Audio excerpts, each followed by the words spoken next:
Good morning, guys. I am in line, as you saw, to get my third COVID test in the last week or so. I was supposed to leave to go back to Greece last Friday, and I was here on Thursday trying to get my COVID test. And then that evening, they changed my flight to leave 4 hours earlier. And then I also started to get sick. So those two things just led me to be like, you know what, I shouldn't go. I wasn't really sure, even though I'd had the COVID test that morning and it came back negative. I was like, what if I really have COVID? And also, who wants to fly when they're sick? And that 4-hour time change made a huge difference because, like, I couldn't work and I couldn't do all this stuff, and I was like, this is really a problem. Luckily, I was able to call American Airlines and change my flight for no charge. That never happens, so I don't know, maybe they felt guilty because they had changed my flight so much, or the fact that I told them that I was gonna miss some work because they had changed my flight. Anyway, so here I am. I'm having my third COVID test now because I got sick. Also, I had to have another one because I wanted to make sure I didn't have COVID. It's a good thing I went in to have that COVID test though, because a doctor saw me and it turns out I have a sinus infection and I needed antibiotics, which I wouldn't have gotten if I just got on the plane, and I probably would be really, really sick now. I also wanted to say that I got here about 7:15, a little after 7:15, and there were already people here. Last week I got here at 7:30 and there were already people here, so I thought, okay, I'm gonna get here about 15 minutes early and maybe be the first in line, and I still am not. There has been a massive run on tests in the US, so if you're here and you need to get one, you need to get to the testing site early. I happen to find one that guarantees you your results if you get here before 2 o'clock in the afternoon. I will link to that in the description box in case some of you are in the Dallas area and you need to get a PCR test to go back to wherever you are. Greece is still requiring it as of today, and it may change. It's supposed to expire January 10th, but I don't know if they're going to extend it. I keep checking. They haven't announced anything yet. Most likely, I think they will, especially if you're unvaccinated. So just keep that in mind if you're going to Greece anytime soon. All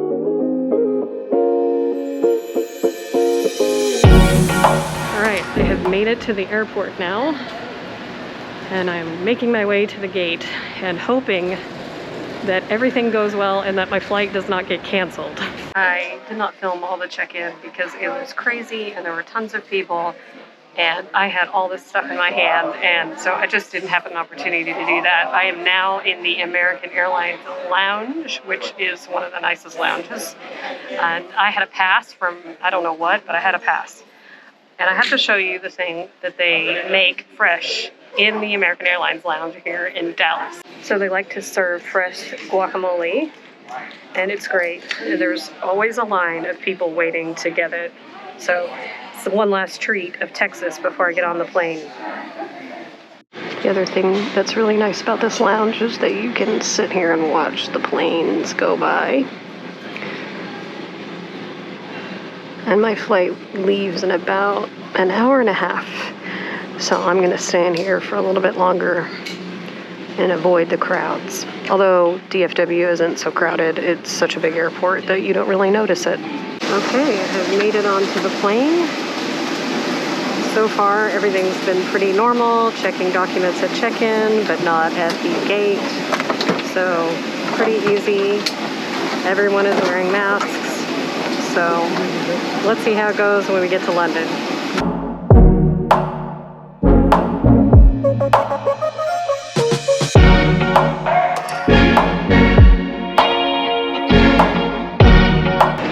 Alright, I have finally made it to London.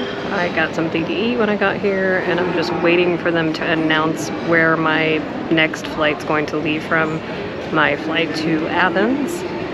I will say that yet again, the Verifly app was definitely worthwhile to have, because in Dallas, they had a specific check-in counter for people who had already completed the Verify process. Now, there isn't Verify to Greece though. However, because part of my flight had Verify, I was able to use it, and then I just showed my documents to them for the London to Athens part of my flight. The flight was very full. Somehow I got lucky though, There was no one next to me in the middle seat. The person was there, and then they decided to move to sit next to their wife. So we'll see what the flight is like from London to Athens. Heathrow is very full, so I imagine that it will also be very full. The other thing I'll mention is that because I had Verifly, they gave me both my boarding passes, so when I got to Heathrow, I didn't have to recheck. It was a good thing too, because the line to recheck and get a new boarding pass was really long. But everything in London was pretty smooth. Security went really quickly, surprisingly enough.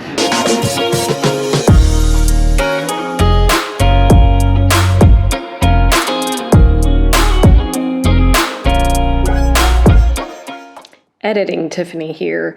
The sound of the plane and my mask made it almost impossible to hear me in this clip. So basically, I'm explaining that the flight from London to Athens was not full at all.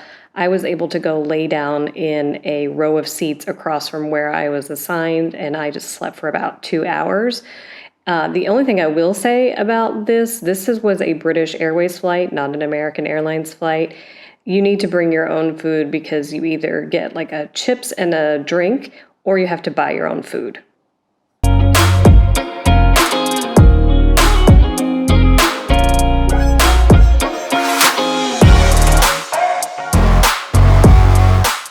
All right, guys, I am finally back in Athens.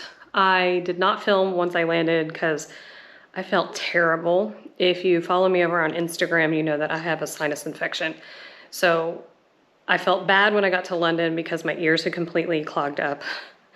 And even though I got some medicine in the airport in London, I still felt terrible. So by the time I got off the plane in Athens, I was just kind of done. And then getting in, it was dark, it was raining, and then I'm staying at a friend's house until I find an apartment. And so we got to talking when I got here, and I just didn't follow up. But I wanted to let you guys know what happened when I landed. So you get off the plane like you normally do, and then right before immigration, there's a line you need to get into, and they scan your QR code on your passenger locator form, which you can do anytime once you've booked your flight. You can fill that out for Greece. In some countries, it's 48 hours before your flight, but in Greece, it's at any time. Now, if they scan your QR code, you may have to get tested. If you do, you'll go into a separate line at immigration. They'll do your test, and then you'll go to that immigration line, depending on whether or not you test positive or negative. I only saw a few people get pulled over to be tested. Everybody else went through the main line, or if you're from the EU, they now have an e-gate at the Athens airport. If you have an EU passport, you can use that. I will say the line was very, very long to get through immigration. I have never seen the line be this long in the Athens airport. It took about 45 minutes to get through immigration. Of course, by that time, my bag was just circling the thing, ready for me to pick it up. So that was kind of good. I didn't have to wait for my bag. But standing in that line when you don't feel well is not fun. They did update the travel restrictions and when those are extended to. So my next video, I will update you guys on all the travel restrictions. I'm going to do a longer video where I explain both the travel restrictions to get into Greece and the restrictions that are in place in the country, because those have changed a lot and they may or may not be expiring this week. So the next video, I'll have an update for that, and I'll see you in that one.